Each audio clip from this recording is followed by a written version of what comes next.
Y le decía que pues estamos en la cuenta regresiva de aquí al 1 de agosto para ver cuál es finalmente la posición de Estados Unidos en el tema de los aranceles. Se alcanzó un acuerdo ya con Japón, con la Unión Europea, pero hay naciones que, como México, que estarían, digamos que, acelerando estas pláticas con el gobierno de Estados Unidos. Howard Lutnick, por lo pronto, el secretario de Comercio, ha dicho que no va a haber prórroga, y pues bueno, de ahí que esto aumenta la tensión. Algunos analistas consideran que pues México podría sortear de alguna manera estos aranceles, y para hablar de este tema nos acompaña y le damos las gracias. Está con nosotros Gilberto Lozano, él es socio director de Roland Berger México. Gilberto, muy buenas tardes. ¿Qué tal, Rogelio? ¿Cómo estás? Qué gusto en poder saludarte, como siempre. No, gracias a ti por estar con nosotros para entender un tema muy importante, sin duda el más relevante esta semana en el ámbito del económico para nuestro país. Gilberto, ¿en qué medida podríamos de alguna manera pues amortiguar este eventual golpe arancelario? Ahora se ha quedado el planteamiento en el 30% de arancel para los productos que no están bajo el amparo del TEMEC. Sí, claro. A ver, déjame iniciar esta conversación con un punto muy importante, que Sí. es el tema de aranceles para Estados Unidos ha sido una gran herramienta política, ¿no? Para poder impulsar y manejar de manera abierta todo lo que ellos traen en su agenda, ¿no? Entonces, no necesariamente es una medida económica per Uh-huh. se.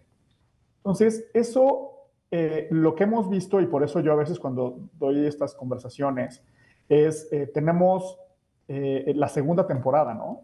Sí, estamos Porque en... ya habíamos Exacto. visto parte de esto, ¿no? Simplemente esto es la segunda temporada donde tenemos el mismo hilo conductor, simplemente ahora la trama está cambiando y nos están poniendo un poco más de emoción. Hay que saber que esto probablemente no termine para el 1 de enero, ¿no? Simplemente va a ser una herramienta que se irá ajustando con el tiempo. Lo mismo vimos en el primer mandato y que al final terminó cuando firmamos un nuevo acuerdo de libre comercio con Estados Unidos. Sí. Probablemente cuando hagamos la renegociación del TMEC es cuando nos podamos sentir un poco más seguros. Lo que sí es cierto que las empresas tienen que empezar a trabajar porque sí creemos que ha habido como un impasse, muchas inversiones se han quedado estancadas a lo largo del tiempo y que lo que deben empezar a ver es trabajar y decir, bueno, esto es lo que nos toca, esto es lo que hay, es un nuevo escenario donde hay que empezar a manejar un poco con mayor medida la incertidumbre. Ahora, a tu pregunta, ¿en qué medida podemos empezar a sortear esta situación? Y déjame decirte que el punto importante es ver en órdenes de magnitud qué es lo que realmente significa si le pusiéramos porcentajes, ¿no? Voy a Sí. hablar de algunos números. Esto Claro. evidentemente en cada empresa y en cada organización nos puede cambiar, ¿no? Pero imaginemos que más o menos el costo directo de la mercancía fuera un 50%. Por cierto, esto puede ser mucho mayor y por eso a veces vemos que las cadenas de retail pues, ponen unos descuentos impresionantes, ¿no? Uh-huh. Pero asumiendo que fuera del 50% para hacer nuestro ejemplo más sencillo, podríamos pensar que tal vez la mano de obra es más o menos de un 20%. Esto significa 10 puntos, ¿no? sobre el costo Uh-huh. total del 50% de la materia. Pero no hay que olvidar que cuando un producto se pone a disposición del público, pues también trae otro tipo de costos, ¿no?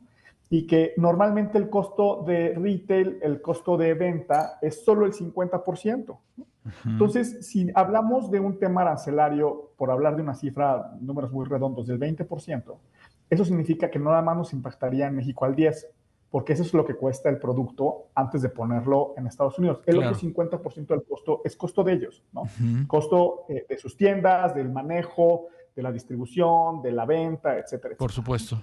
Entonces, ahí ya amortiguamos, digamos que el primer 50%. El segundo efecto que pasa con México es el tema del tipo de cambio, ¿no? Normalmente cuando empezamos a ver estas cosas, el peso se empieza a desplazar más o menos ligeramente para ir haciendo los ajustes, ¿no? Uh-huh. Entonces, si de pronto nosotros nada más en el peso tuviéramos un ajuste del 5%, es 5% directo. Y ese 5% lo estaríamos amortiguando en el otro lado, ¿no? Que podría equivaler, en este caso, al precio final de otros 2.5 puntos porcentuales. Entonces, con ello ya llevamos pues, más de la mitad de amortiguamiento natural de lo que tendríamos en el arancel. Y luego nos falta un siguiente efecto, que es, hay que reconocer que en los mercados latinos hay muchos esquemas, bueno, no somos empresas muy productivas, por decirlo así. Sí. Lo estoy generalizando mi argumento, evidentemente hay empresas que manejan mejores prácticas, pero hay mucho margen de maniobra. margen de maniobra para adoptar mejores prácticas, margen de maniobra para adoptar tecnología y margen de maniobra para alcanzar, evidentemente, mejores costos. Claro. Con esto lo que te quiero decir es que sí tenemos cómo reaccionar ante estos temas para poder amortiguar realmente el efecto en caso de que se nos pongan una tasa arancelaria, y estoy hablando de estas cifras, ¿no? Ahora, los casos de negocio, en la medida en la que están, voy a poner un ejemplo, ¿no?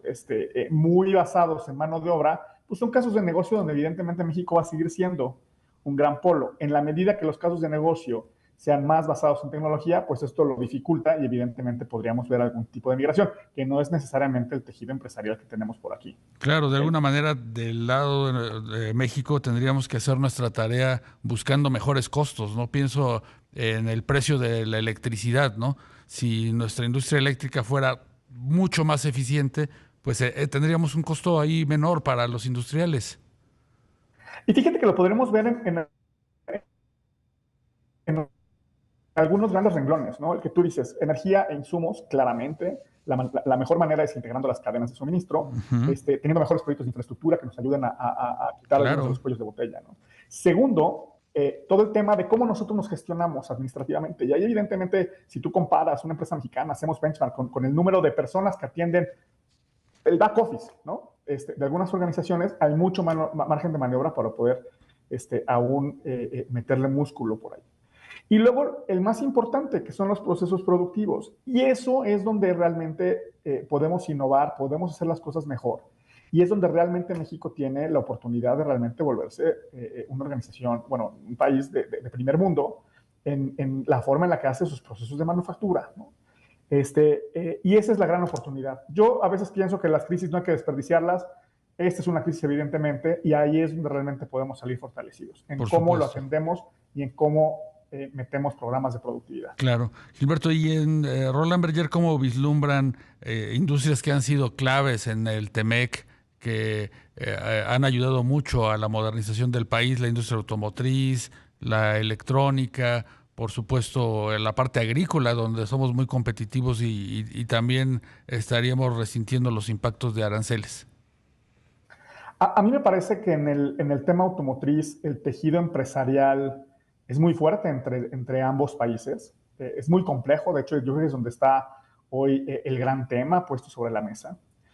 Y que la presión que realmente vamos a tener es en generar producto regional, ¿no? O sea, sí. si hoy Alejandro ya apuesta cuál es realmente la gran negociación que va a tener México, es sobre la ecuación para cálculo de lo que realmente sea contenido, y contenido nacional y contenido regional. Ahí es donde está el tema. Me parece que los productos agropecuarios, en la medida en la que sean estacionales, van a seguir teniendo una gran ventaja, ¿no? Porque en México, pues evidentemente por el tema del clima no tenemos las mismas afectaciones que tienen ellos, ¿no? Y tenemos mucho mayor nivel de disponibilidad para tener ciertos productos en invierno que ellos no pueden, ¿no? Claro. Pues entonces, Gilberto Lozano, socio director de Roland Berger, gracias por acompañarnos esta tarde. Creo que tu mensaje es muy interesante. Hay luz más allá del tema de los aranceles de Trump, pero necesitamos hacer la tarea. Que tengas muy buena tarde. Muchas gracias, Rogelio, y gracias a toda tu audiencia.